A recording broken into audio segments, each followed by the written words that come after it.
Oi, gente, aqui é o Roberto, membro do PET Computação, e hoje iremos falar de um assunto chamado complexidade assintótica. Primeiro iremos ver uma visão geral sobre os assuntos, daí vamos falar sobre a notação Big O, alguns cálculos e estimativas desse assunto, e daí falar de complexidade de espaço. Primeiramente, uma visão geral. Quero que vocês considerem esses dois algoritmos aqui. O nome deles acho que já ajuda a entender o que eles fazem. Eles são uma função que vão verificar se um determinado número é primo ou não, né? E como ele tem um retorno do tipo booleano, essa função retorna true se for um número primo, falso se não for. Daí quero que vocês considerem qual desses algoritmos é mais rápido. Se quiserem, deem uma pausa aí e tentem analisar. Bom, o primeiro algoritmo, ele tem um for ali, o i começa no 2, ele vai até o x. Em cada vez que ele entra, ele vai fazer ali uma comparação, né, vendo se o número é divisível por i. Se for, ele vai retornar falso, né, ou seja, o número não é primo, afinal ele é divisível por alguma coisa que é entre 2 e x menos 1.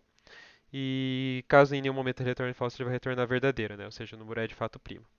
Então a gente começa no 2 porque todo número é divisível por 1, então não adianta analisar isso, e para antes do x porque todo número é divisível por ele mesmo também, né. O segundo algoritmo ele faz algo um pouquinho diferente. Ele começa no 2, ele vai até i vezes i ser menor ou igual a x, que seria a mesma coisa que o i ser menor ou igual a raiz quadrada de x. Eu só não usei a função raiz quadrada porque ela pode ter alguns erros de imprecisão, por usar float e tal, então esse jeito é um pouco melhor. Então, vocês podem pesquisar, eu posso até botar um vídeo que explica isso aí na descrição do vídeo. Mas é que quando você está analisando se um número é primo ou não, você não precisa ir até x menos 1, né, até o número anterior dele. Você pode parar na raiz quadrada de x, tá? De novo, a dedução do porquê isso eu posso deixar um vídeo explicando, mas a questão é que você pode fazer isso. Então, assim, qual dos dois algoritmos você chutaria que é mais rápido? Né, se for ver o primeiro, ele vai ter que fazer mais ou menos x comparações, né? Porque ele vai ter que começar no 2 e ir até x. Então vai ser, digamos, x menos 2 comparações, mais ou menos, né? Enfim, arredondando ali a x, né? O segundo ele para na raiz de x, então ele faz mais ou menos raiz de x comparações. E como a raiz de x sempre é menor que x, né? Pelo menos para números inteiros, né? Menor ou igual, esse algoritmo acaba sendo bem mais rápido. Ele vai ter que fazer bem menos entradas naquele loop, tá? Então, o primeiro faz cerca de x passos, o segundo faz cerca de raiz de x passos. E aqui passo eu quero dizer cada vez que ele entra no loop, beleza? Agora, suponha que a gente pode fazer 10 a oitava passos por segundo, tá? Isso é mais ou menos o que o computador hoje em dia faz de fato, tá? E aqui, de novo, com passo eu quero dizer uma entrada naquele loop, né? Qual que é o maior número que cada um dos algoritmos conseguiria processar nesse tempo, né? Ou seja, você tem um segundo e você pode fazer 10 a oitava passos. Bom, o primeiro algoritmo ele faz cerca de x passos. Então, se eu posso fazer 10 a oitava passos por segundo, ele consegue processar um número mais ou menos da magnitude ali de 10 a oitava, né? O segundo ele faz raiz de x passos por segundo. Então, seria o maior número que ele consegue processar e raiz de x igual a 10 a oitava. Enfim, você pode ali, né, elevar os dois lados ao quadrado, você vai ter que x é igual a 10 elevado a 16. Agora, o que eu quero que vocês notem, o segundo algoritmo, ele não consegue processar números duas vezes maiores, porque é o expoente que está duas vezes maior. Isso significa que é 10 elevado à oitava vezes a quantidade do primeiro, ou seja, ele consegue processar números 100 milhões de vezes maiores na mesma quantidade de tempo. Então, essa é a ideia da complexidade assintótica, é a gente conseguir entender essa relação de mais ou menos quantos passos o algoritmo consegue realizar, né? E veja que importa bastante se a função é uma função linear, tipo x, ou se é uma função como a raiz quadrada, tipo raiz de x, tá? Então a gente está bem preocupado com isso, qual que é o estilo da, da função, né? Por quê? Porque existe uma diferença muito grande entre o x e o raiz de x. Mesma coisa, se fosse x quadrado, se fosse log natural de x, esse tipo de coisa. As funções elas são muito diferentes umas da outra nesses quesitos. E para representar essa relação, a gente usa essa notação Big O. É algo que a gente aprende mais formal no curso, tá? Aqui na maratona a gente aprende de uma forma um pouco mais na prática e fazendo algumas contas de padeiro, que a gente chama, tá? Essa notação Big O é ela que vai dizer qual é a complexidade do algoritmo. E a gente está preocupado em entender o que acontece quando a gente lida com valores muito grandes. Porque o que eu quero dizer isso com valores grandes, né? Se vocês forem ver esses algoritmos aqui, se o x for muito pequeno, não importa muito se é x ou se é raiz de x, certo? Por exemplo, se o x for 2, o primeiro algoritmo vai fazer, bom, nenhum passo, né? Ele vai só retornar. O segundo algoritmo, ele não vai fazer nenhum passo também, né? Ele vai só sair direto. Então os dois fazem a mesma quantidade de passos para o 2. Para o 3 também vai ser mais ou menos igual os dois, sabe? Então a gente tem que preocupar em entender o que acontece com números grandes.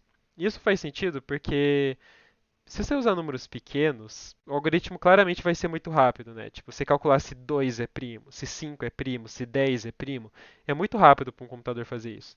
A gente tem que se preocupar com o que acontece com números muito, muito grandes. Tipo, você calcular se 1 bilhão e 1 é um número primo ou não, por exemplo.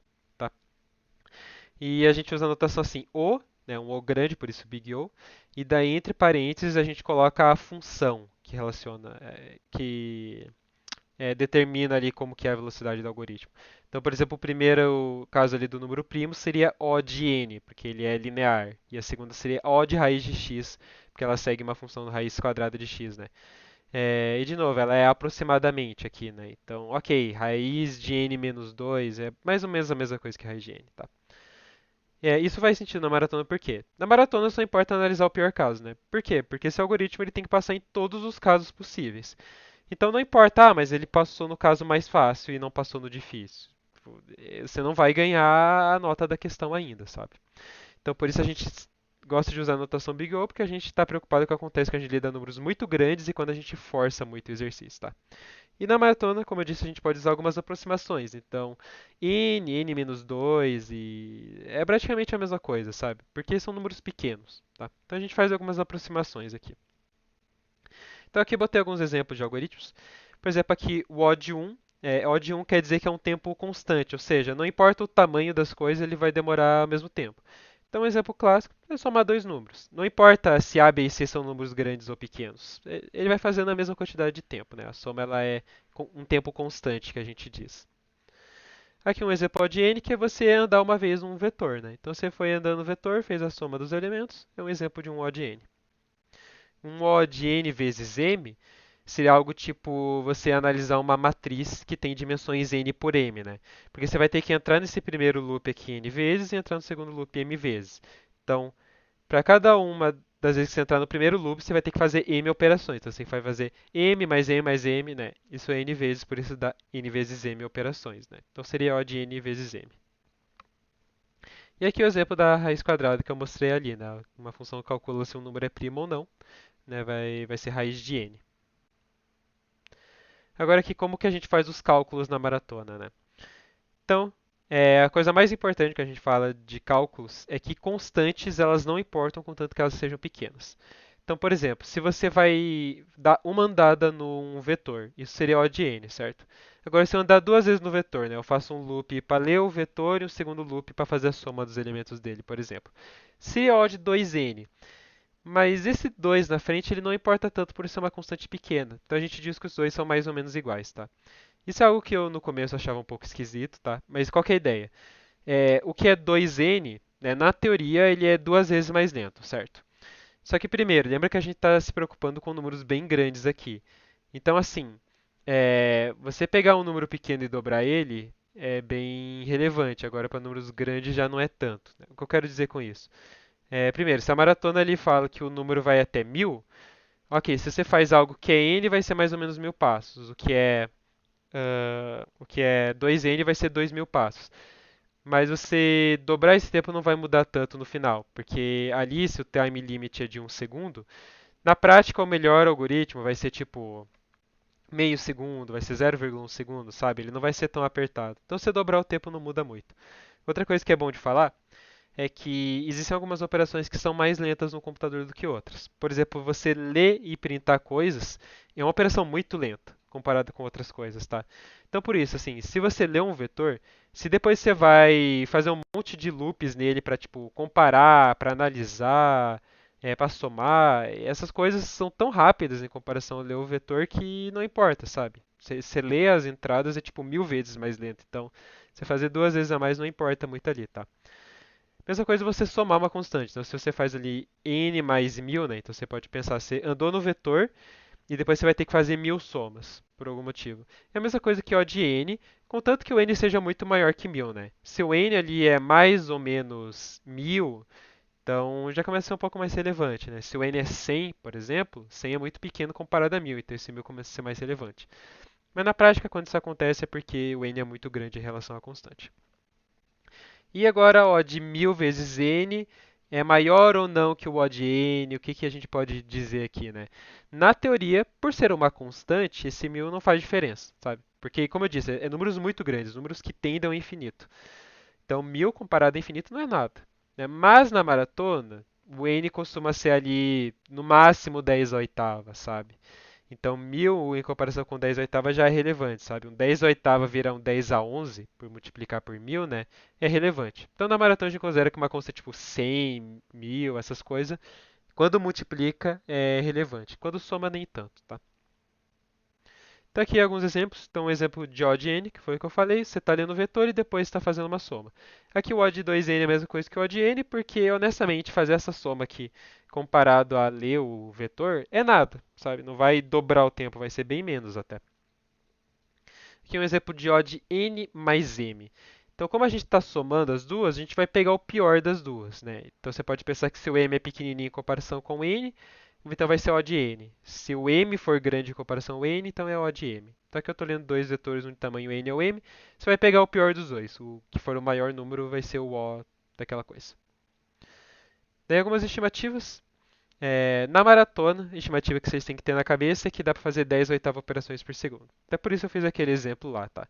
Por que que isso é relevante?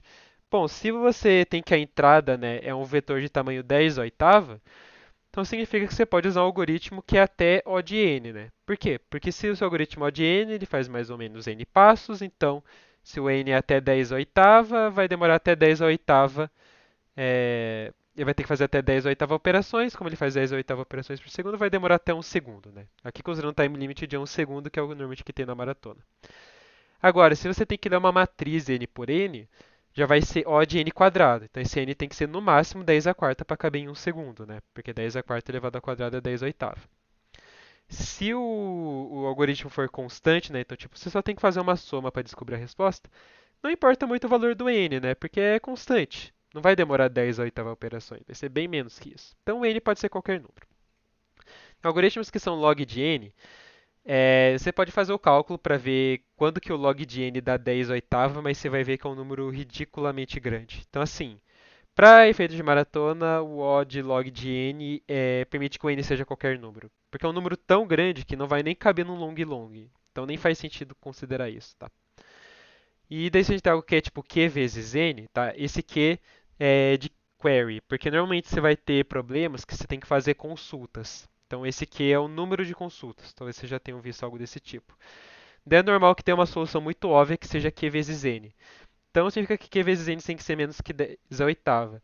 O problema é que normalmente multiplicar os dois vai dar mais que 10 a oitava. Então você vai ter que encontrar um algoritmo mais inteligente. Tá? Aqui eu botei um exemplo desse dos queries para vocês entenderem melhor. Então imagina que a entrada envolve um vetor de tamanho n, tá? E o n é no máximo 10 a sexta. Então ele é pelo menos 1, fica implícito isso, né? O vetor tem que ter pelo menos um elemento e vai ter até tamanho 10 a sexta. E serão feitas Q consultas. E ele pode querer fazer até 10 a terceira, ou seja, 1000 consultas. A pergunta é, a gente pode fazer um algoritmo O de n vezes Q? E qual seria a melhor complexidade nesse caso? Aqui considerando time limit de um segundo e aquela aproximação de 10 oitavas operações por segundo. Bom, o algoritmo de ON vezes Q vai fazer cerca de 10 a sexta vezes 10 a terceira passos, que dá 10 a nona. 10 a nona passa de 10 a oitava, então não daria para fazer, né?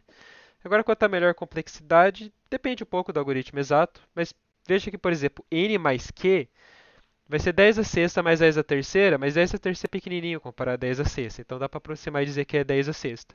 10 a sexta cabe em um segundo, então um algoritmo que seja n mais q passaria. Tá? Então, considerando o time limit de um segundo, o n vezes q vai dar 10 a nona maior que 10 oitava, então ele não passaria. Alguns exemplos de algoritmo que passariam são o n mais q que eu falei, log de n vezes q, embora como a gente está ali no vetor de tamanho n, não tem como fazer em log de n, né? Porque a gente tem que ler o vetor. Então esse algoritmo é meio impossível na prática de ter, né? Agora, por exemplo, n vezes log de q e por aí vai, tá? Então, esse seria um exemplo de como você poderia fazer estimativas na maratona. Se você vê que a solução que você pensou é O de n, mas o n passa de 10 oitava, nem rola você programar isso, sabe? Nem tente entregar esse código, porque você sabe que vai dar erro, você vai ter penalidade e tudo mais, sabe? Do mesmo jeito, você pode olhar, se a entrada o n vai até 10 a quarta, então você sabe que você pode fazer um algoritmo que na pior das hipóteses é n quadrado. Isso já te dá uma noção de quais algoritmos você pode usar, porque nas próximas aulas a gente vai começar a ver alguns algoritmos famosos e suas complexidades. Então, se é no máximo n quadrado, faz sentido que você possa usar uma matriz, por exemplo, né? Porque uma matriz geralmente vai ser n quadrado, vai ser uma matriz n por n, essas coisas, né? Se ele no máximo ó de n e você tem que ler um vetor, então você não pode ficar andando por esse vetor várias vezes. Você tem que dar uma passada no vetor ou um tempo constante, ou uma quantia constante de passadas no vetor, né? Tipo, 5 passadas no vetor no máximo, sabe? Esse tipo de coisa. Então isso te dá uma boa ideia de como faz essas estimativas, tá? E daí só falando sobre espaço, então até que agora a gente falou de complexidade de tempo, que é o que importa mais na maratona. Mas também tem a questão de complexidade de espaço, tá? Então, na maratona, normalmente espaço que você tem é na ordem dos megabytes, às vezes kilobytes, mas normalmente quando ele dá kilobyte é porque você não tem que usar vetor, essas coisas, ou pelo menos vetores pequenos, né? Lembrando que um int é 4 bytes, um long long é 8 bytes. Então, se 1 megabyte é mais ou menos 10 a sexta bytes, tá? É um pouco mais, porque esse mega ali tem a ver com potência de 2, mas dá para considerar 10 a sexta bytes. E 1 gigabyte é 10 a nona bytes.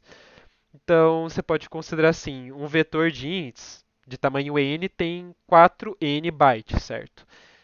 Mas, de novo, como é 4n, o 4 é uma constante, você pode aproximar só para n, entendeu? É, então, assim, na maratona, de maneira geral, né? Se você tem ali algo nas ordens dos megabytes, você pode ler vetores que tenham até 10 a sexta bytes. Normalmente é esse que ele vai te dar, tá?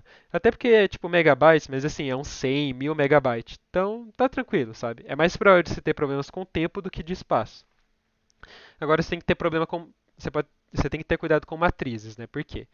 Se o n for até 10 a quarta, e um vetor de tamanho n tem ali menos de 1 megabyte, um vetor de tamanho n vai ter menos de 1 megabyte, né? 10 a quarta é menor que 10 a sexta.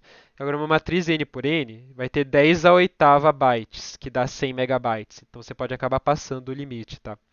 Então, você tem que tomar cuidado com matrizes quando o assunto é espaço. Agora, vetor normalmente não é problema e outras estruturas de dados depende, tá? Mas assim, é mais comum ter problemas com tempo do que espaço. Por isso, na maratona a gente foca em tempo, tá? É só usar essa aproximação aqui de megabyte e gigabyte que já vai te dar uma boa ideia. Sobre complexidade era isso, tá, gente? É um assunto mais complicado mesmo, tá? Eu espero que vocês consigam entender. Se não é algo que com o tempo vocês vão pegando melhor, tá? À medida que a gente for resolvendo o problema, a gente vai relembrando isso e tudo mais. E era isso por hoje, gente. Muito obrigado.